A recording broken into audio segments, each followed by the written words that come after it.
انگریزی تہذیب سیکھیں, اس سے بچہ جو ہے وہ بہت کلچرڈ ہوگا. لیکن اس پہ اکبر الہآبادی نے ایک بہت عمدہ بات کہی ہے کہ آپ کو سب سے پہلے اپنی تہذیب سکھانی چاہیے اور پھر کسی اور تہذیب اور کسی اور زبان کی طرف لے کے جانا چاہیے. جب اس کو اپنی چیزوں کا پتہ ہوگا پھر وہ دوسری چیزوں کے بہکاوے میں نہیں آئے گا.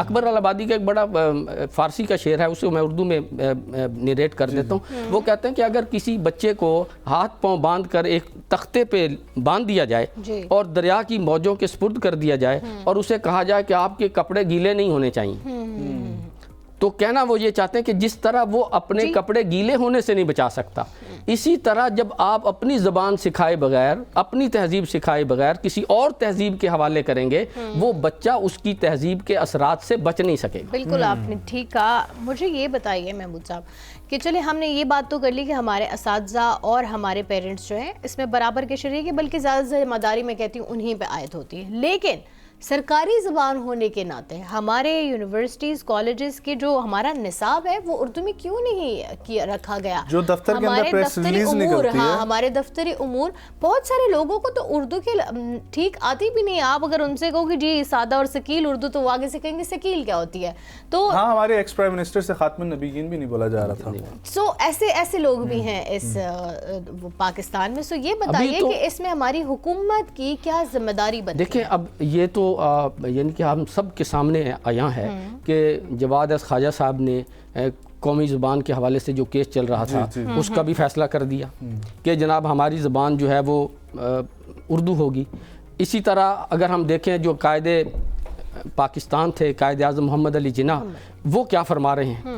وہ اپنی بیماری کے باوجود جب انہیں پتہ چلا کہ ایک لسانی بحث شروع ہو گئی ہے, اردو کے خلاف کچھ باتیں شروع ہو گئی ہیں بنگال میں, تو حضرت قائد اعظم بیمار تھے اور ہمارے پاس کوئی ایسا طیارہ نہیں تھا کہ وہ وہاں پہ ایک فیول میں جا سکے. آپ اپنی زندگی کو خطرے میں ڈال کے اوور فیولنگ کروائی اپنے جہاز میں تاکہ وہ رستے میں کہیں نہ انہیں لینڈ کرنا پڑے, وہ جو ہے وہ ڈائریکٹ جو ہے وہ ڈھاکہ پہنچے. اور وہاں پہ جو ان کے بیانات ہیں یہ کوئی سیاسی بیان نہیں ہے, یعنی کہ اگر آپ ان کی سیاسی زندگی کو بھی دیکھیں تو اس میں بھی وہ اردو کی بات کر رہے ہیں, کیونکہ وہ جانتے ہیں 150 سالہ تاریخ سے وہ واقف ہیں کہ اردو وہ زبان ہے جو ہمیں متحد رکھ سکتی ہے.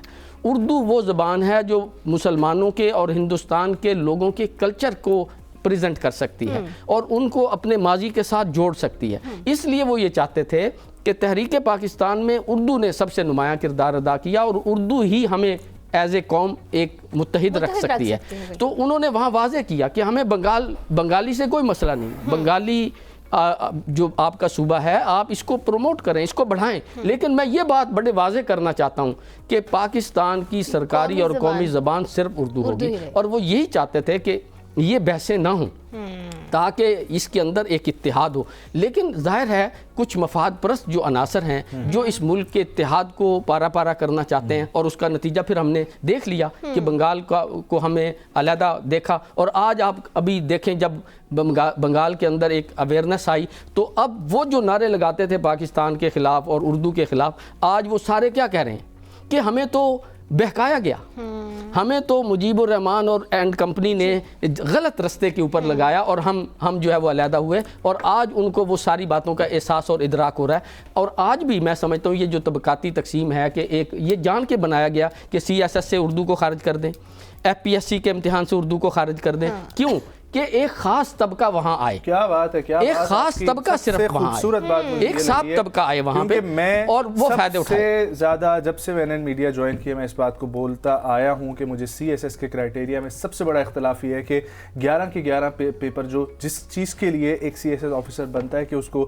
ادارے کو سنبھالنا ہے, اس نے پولیس کے نظام کو سنبھالنا ہے, اس نے معاشرتی نظام کو دیکھنا ہے, اس نے گراؤنڈ ریئلٹیز کو جاننا پہچاننا ہے, اس کو آپ ٹھیک ہے اسلامک ویلیوز بھی سکھائیں, اس کو کلچرل بھی بتائیں, اس کو ہسٹری بھی بتائیں, اس کو سب کچھ بتائیں, لیکن اس کو 11 پیپرز میں پاس کر کے انگلش ایسے میں فیل کر دیا جاتا ہے اور یہ سمجھا جاتا ہے کہ وہ بندہ اس قابل نہیں ہے کہ وہ آپ کی بیوروکریسی میں شامل ہو سکے. اتنا بڑا تو زیادتی جو ہے نا وہ اس دیکھیں یہ میں نے کہا ہے کہ یہ تو پلانڈ ہے, یعنی کہ آپ یہ سمجھیں کہ یہ ایک خاص طبقہ ہے جو یہ چاہتا ہے کہ ان کے بچے دیکھیں ہمارے ملک کے اندر کتنے بچے ہیں جو ہیڈ سٹارٹ میں پڑھ سکتے ہیں, جو فروبل میں پڑھ سکتے ہیں, جو بیکن میں پڑھ سکتے ہیں. ہمارے پاس جتنے بھی ہمارا جو ٹیلنٹ ہے اور کریم ہے وہ تو سرکاری اسکولوں میں ہے یا وہ وہاں کے پرائیویٹ اسکولوں میں ہے جن کی فیس ہمارے والدین جو افورڈ کر سکتے ہیں. یہ ایک خاص طبقہ ہے جن کے پاس پیسے کی فراوانی ہے, وسائل کی فراوانی ہے, وہ صرف وہاں پڑھاتے ہیں. اور جب بھی CSS کا ایگزام ہوتا ہے تو ہمارے تو بہت مشکل سے, بہت ٹف حالات سے گزر کے کوئی بچہ اگر پاس ہو جائے تو ہو جائے, ورنہ انہوں نے صرف انٹرویو کر رہے ہیں یا انگریزی میں کر رہے ہیں. کیا اس انگریزی کے اندر زیادہ کوئی مطلب ہے اس کے اندر اس سے کوئی انسان کو اسیس زیادہ اچھے طریقے سے کیا جا سکتا ہے؟ اور میں اگر کسی کو بولتی ہوں میں اردو میڈیم سے پڑھی ہوئی ہوں تو لوگوں کی میں ایک بار بھویں اوپر ہوتے ہوئے دیکھتی ہوں کہ جی وہ مجھے اس طرح دیکھتے ہیں کہ اچھا اردو میڈیم سے پڑھے ہوئے ہیں. سو اب ہم نے معاشرے کو بنا ہی اس طرح دیا ہے کہ اگر ہم انگریزی کی بات نہیں کریں گے تو شاید ہمیں کمتر سمجھا جائے گا. نہیں جی, ایسی کوئی بات نہیں ہے. جو لوگ سمجھتے ہیں کمتر ان کو 1000 دفعہ موسٹ ویلکم کہ آپ سمجھے ہمیں کمتر. لیکن ہماری جو قومی زبان ہے, جو ہماری اردو زبان ہے, جیسے ہماری مادری زبان امپورٹنٹ ہوتی ہے اور ہم اس پہ فخر کرتے ہیں, جو ہماری ذات ہوتی ہے, جہاں سے ہم جڑے ہوتے ہیں, جو ہماری جڑیں ہوتی ہیں, اس کی پختگی کو ہم یقینی بناتے ہیں اور اس پہ فخر کرتے ہیں. ویسے ہی جو ہماری قومی زبان ہے اس کی ریپرزنٹیشن پہ بھی ہمیں خیال رکھنا چاہیے. ہمیں چاہیے کہ ہم اس کو اپنی شناخت کا حصہ بنائیں. اور ایک اور بات جاتے جاتے صرف میں یہ کہنا چاہوں گا کہ بڑے افسوس کی بات, بہت شکریہ ڈاکٹر صاحب آپ کا آنے کے لیے, thank you so much for joining, بہت اچھی آپ سے گفتگو ہوئی. لیکن 1000 اختلافات, ٹھیک ہے میرا ملک پاکستان ہے, ٹھیک ہے پاکستان کے ساتھ وفاداری ہے, لیکن 1000 اختلافات ہندوستان سے, بارڈر پار سچویشن سے, لیکن کتنی افسوس کی بات ہے کہ اردو ہماری قومی زبان ہے, لیکن عرصہ دراز سے ہندوستان کے اندر, بھارت کے اندر یوم ریختہ کے نام سے ریختہ, جشن ریختہ جو پورا ایک ایونٹ کروایا جاتا ہے, پاکستان سے اسپیکرز وہاں پر جاتے رہے ہیں, اردو کو وہ لوگ سیلیبریٹ کرتے رہے ہیں. ول ٹیک اے بریک جی, واپس آئیں گے, ہمارے ساتھ رہیے.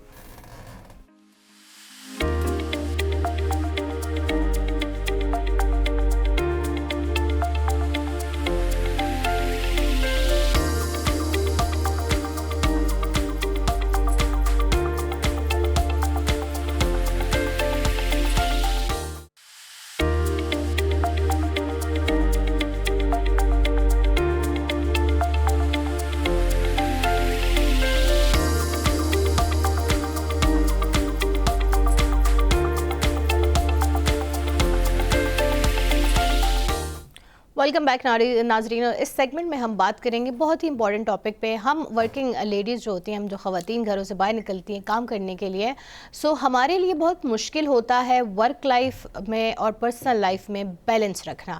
لیکن سم ہاؤ ہم خواتین ہی اس کیپیبل اتنی ہوتی ہیں کہ ہم ورک لائف اور پرسنل لائف میں جو ہے وہ بیلنس رکھ پاتی ہیں.